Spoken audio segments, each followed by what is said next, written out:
This is the first of a series of short videos for speakers at this fall's ZX26 Design Retreat. This one briefly introduces the concept of Transcendent Experience Design.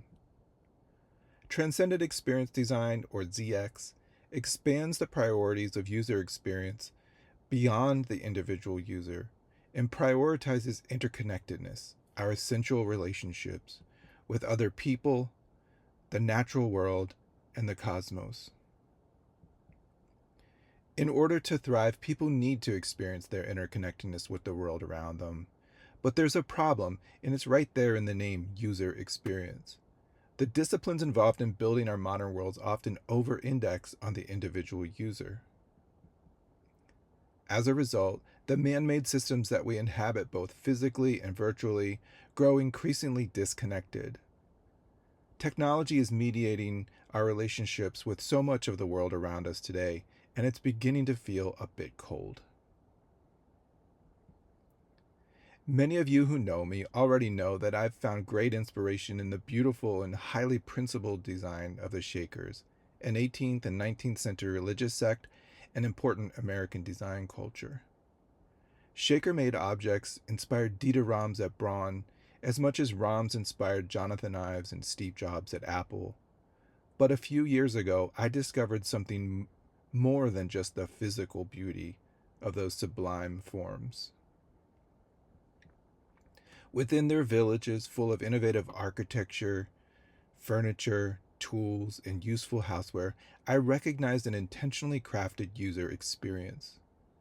And the prevailing characteristic of that experience is warmth. Not physical or visual warmth, more like the interpersonal warmth you feel around certain types of people.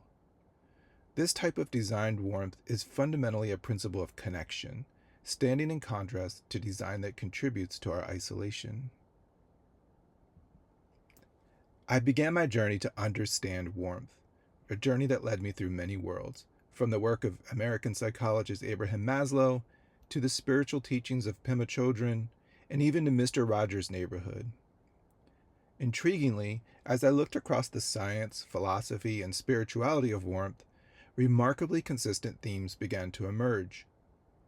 These themes have informed my framing of ZX design. Let me briefly explain that name, ZX.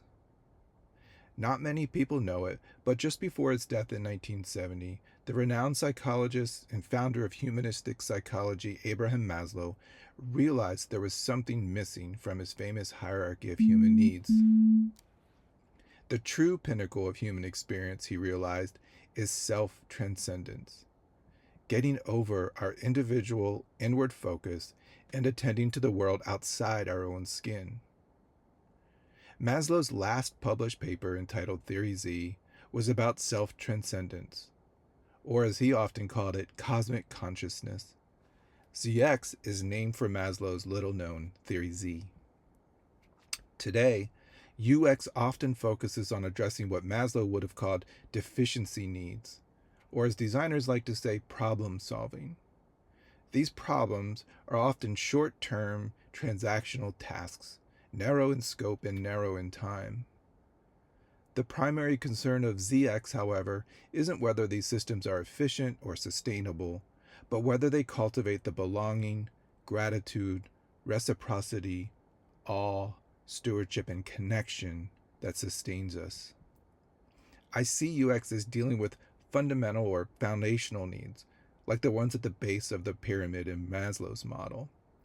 But something happens when we move beyond the foundational focus toward transcendence of self, toward deeper connection to something bigger than ourselves, toward peak human experience.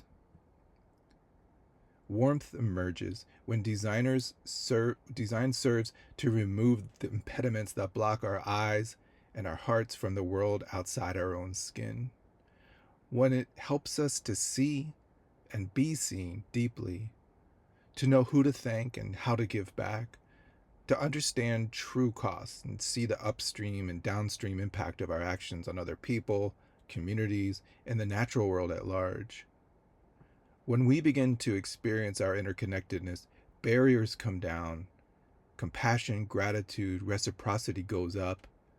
We see truth, and we seek justice. We trust, we heal, we care, we help. We become not just connected to, but attuned with the world outside our own skin. Warmth seems to emerge in three movements, and these are the big buckets. And as a speaker of ZX26, it will help our program and it will help your talk resonate with the audience if you consider these as potential touch points in your talk, maybe highlighting how one or more of these relates to your own work. The first movement of warmth is the vision of warmth, which happens when designers think of the design process more like conversation rather than problem solving. Users need to feel seen during the design process as well as after when they're using the product or service. It's like an ongoing, respectful conversation.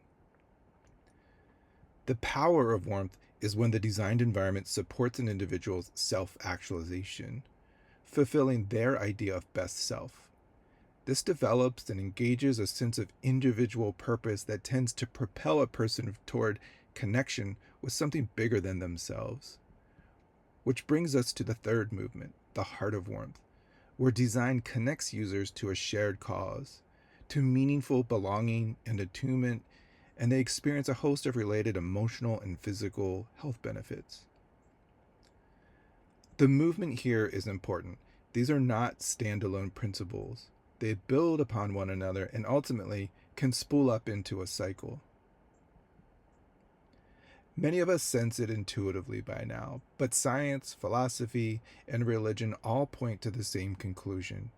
We don't thrive, individually or collectively, without the warmth that emerges from self-transcendence and meaningful connection. Richard Buchanan, my teacher and the head of the School of Design at Carnegie Mellon University, said that designers and world builders of all kinds can help people find their natural, proper place in the cosmos. You were invited to speak at ZX26 because that's what you do. Thank you so much for being a part of this, and I look forward to talking with you soon.